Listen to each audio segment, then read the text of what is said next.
Tidal water keeps you alive but can also kill you? The truth about water you didn't know. How much water do you drink every day? We drink water every day, without thinking much about it. But have you ever wondered how long you can survive without water? On the flip side, what happens if you drink too much water? And why is drinking seawater deadly?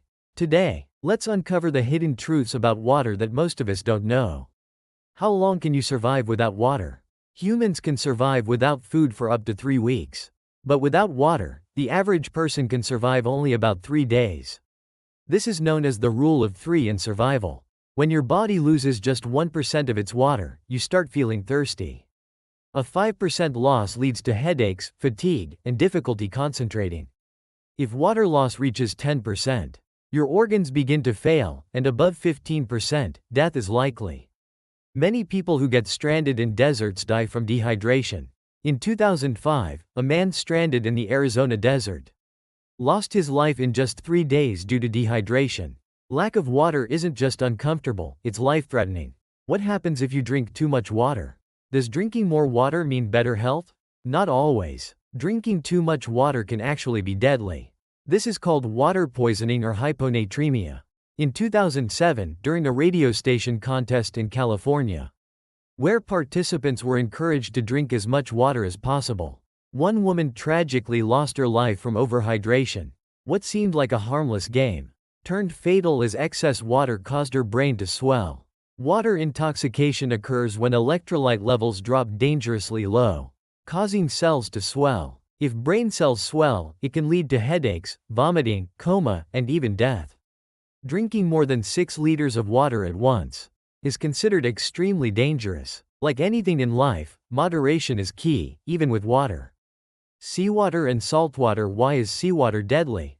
Why is drinking seawater so dangerous? The salt concentration in seawater is about 3.5%, while the saline solutions we can safely consume contain less than 0.9% salt. Our bodies can't handle the high salt content of seawater.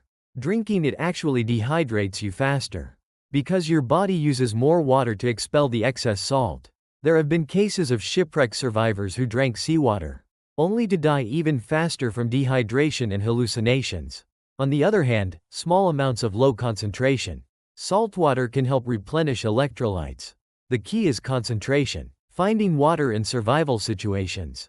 What should you do if you find yourself in a situation with no water? Survival experts suggest: first, find any available source of moisture. Dew, rainwater, or drops collected from leaves. Second, never drink seawater directly. If possible, create a makeshift distillation device to purify seawater by boiling and cooling it. Third, in extreme cases, recycling your own urine may be considered as a last resort. Something shown in the movie 127 Hours. In survival situations, the type of water you find can literally mean life or death. Will we run out of water? Is water unlimited? Sadly, no. Although 70% of Earth's surface is covered by water, only 2.5% is fresh water, and most of that is trapped in glaciers. The actual amount of accessible fresh water is just 0.007%. With climate change, population growth, and industrialization, our water consumption is skyrocketing. While renewable freshwater sources remain limited, currently, over 25 countries are classified as water-stressed.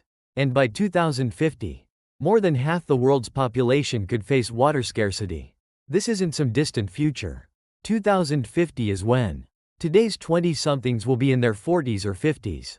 By then, daily showers could become a luxury. Drinking water could become as expensive and valuable as oil. People might have to limit bathing to once every few days.